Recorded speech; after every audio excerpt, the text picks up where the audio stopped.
Greetings friends! Today I want to showcase the complete guide for my Twin Comet Sorceress build. This is going to be a more comprehensive guide that will take a bit longer to explain, so let's get right into it. This is the level 85 Stormweaver build that is self-casting Comet with spell echo and gives us a way to instantly break frost walls, with the first Comet resulting in freezes and exposure, followed by the second Comet that consumes the freeze for more damage and enemy elemental resist nullification. However, this last part is a little bit weaker on pinnacle bosses because they have very high element thresholds. In terms of mechanics for this build, we have CI that makes us immune to chaos damage. We take a lot of critical hit chance and try to get all the crit damage that we can from the tree, gear and jewels. When we hit an enemy that is frozen, we ignore their elemental resist and hit for extra damage. This build stacks quite a lot of extra damage and more damage multipliers because of the high flat damage of Comet skills. For defenses, we're sitting at around 8400 energy shield, 2200 energy shield recharge rate, 126 recharge delay modifier, 1000 mana with 150 mana regeneration, and we also have 20% damage taken recouped as mana, with 75% all elemental resists.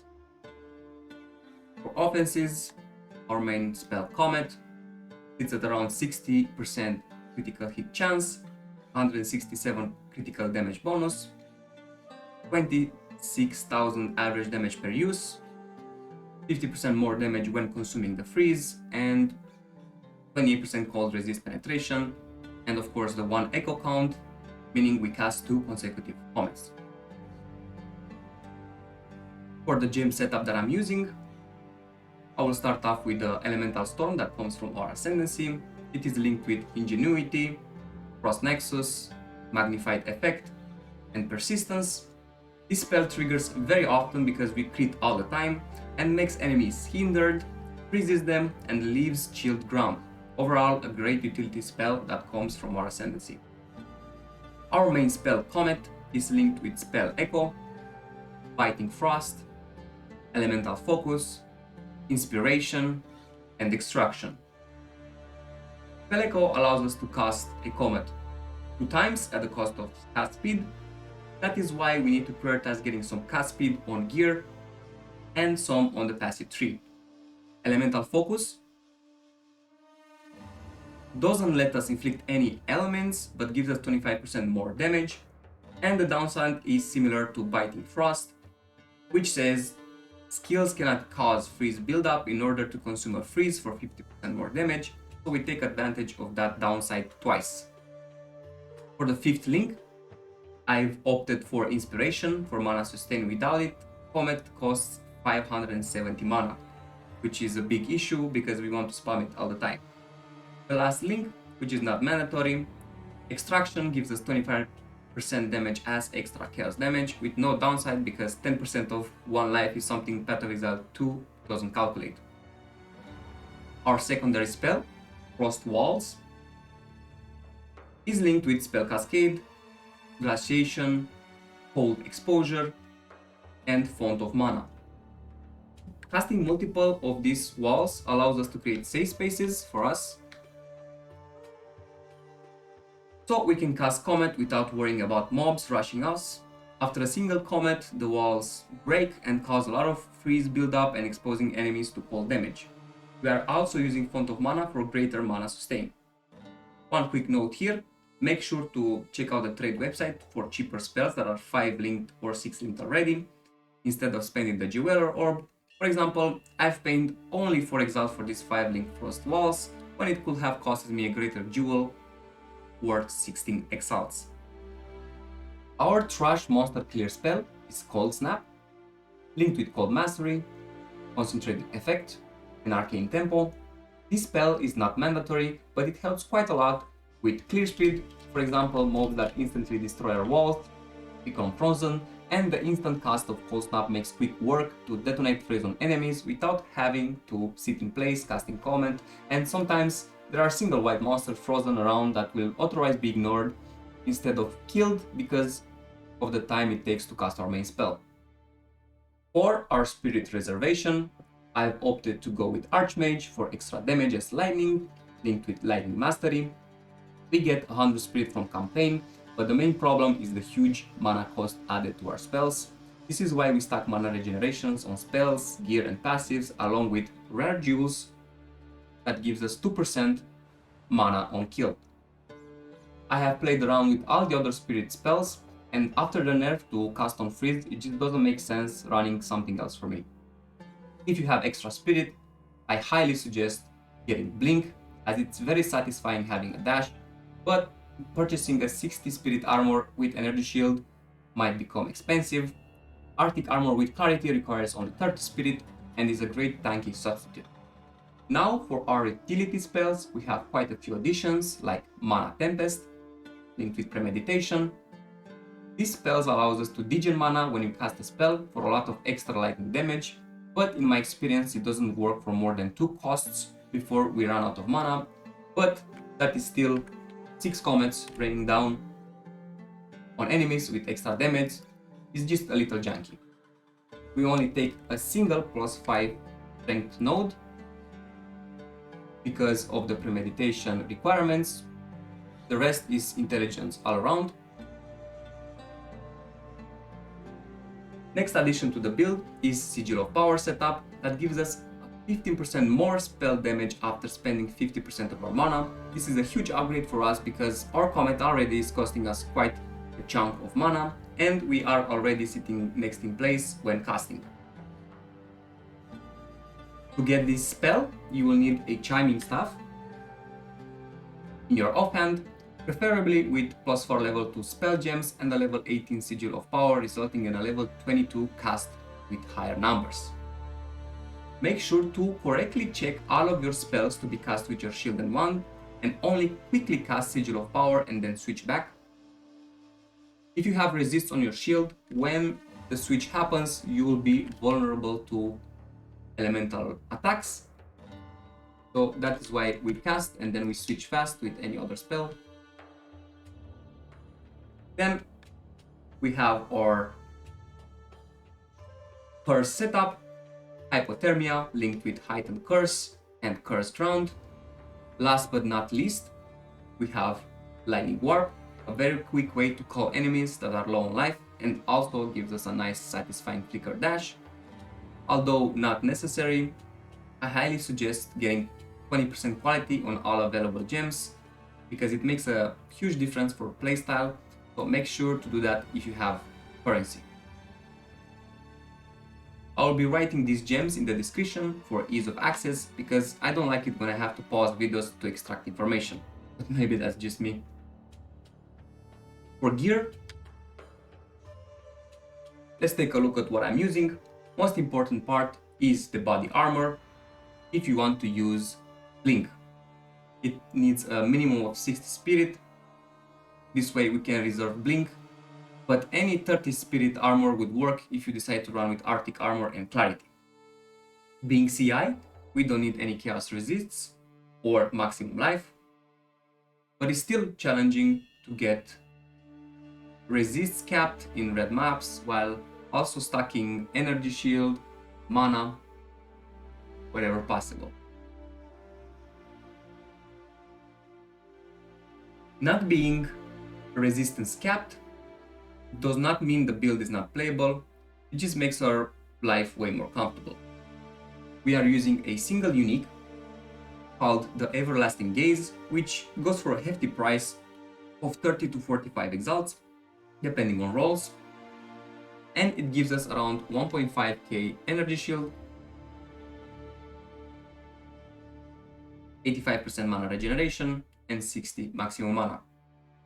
This build 100% works without it. I've decided to get this amulet to help sustain the mana cost increased by Archmage and make ourselves a little bit tankier. This amulet I've actually Orb of Chanced on stream, so if you wanna gamble, pick up every Azure amulet from the ground that you see and Orb of Chance them. Charms, I recommend getting immune to Ignite and immune to Bleed, so your energy shield is not interrupted from regening, but I am yet to find a decent belt with resists, mana and additional charm slots. For the passive tree, I'll be providing a link for the passive tree in the description, but long story short, we take a bunch of critical nodes and we also stack a bit of energy shield and stun threshold based on energy shield instead of life, shield recharge rate,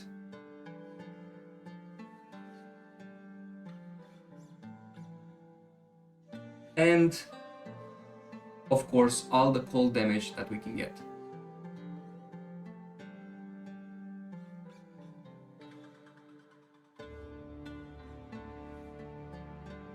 We are also taking Icebreaker to gain 100% of maximum energy shield as additional freeze threshold, so we do not get frozen while casting Comet.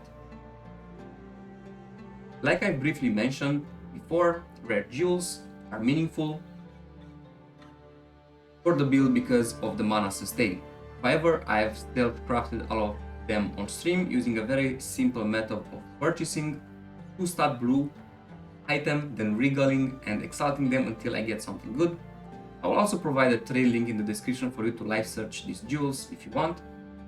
In terms of Ascendancy, we are of course a Stormweaver, and I highly suggest getting Scouring Winds early, even though I took it as my last passive. It helps with overall DPS, so it's definitely worth it. Then we take Tempest Color to get Elemental Storm crit, and Constant Gale to have free Arcane Surge, and the last, Rain Dancer, which gives us more cooldown recovery. For the permanent buffs from campaign, I took +5 to all stats and Charms charges gain. Make sure to double check you've completed all the meaningful side quests for extra resists and extra spirit. I was surprised to find out at level 80 I haven't killed a boss for 12% fire resists. Now this is my Queen Comet Stormweaver build. It's in no way perfect or part of the meta. It can definitely be improved, but this is what I've done so far. And if you have any questions or suggestions, please post them down below in the comment section or come ask them in chat when I stream. I would love to have you there. Thank you very much for your time, and as always, hope to see you soon, Exile.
choosing.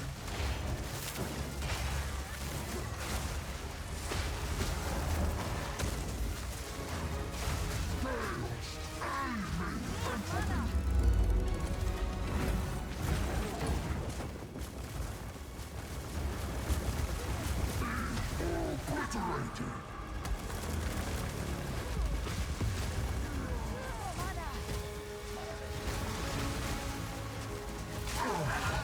My service is finally over.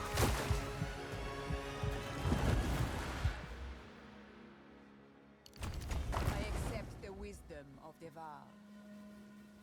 And my service continues.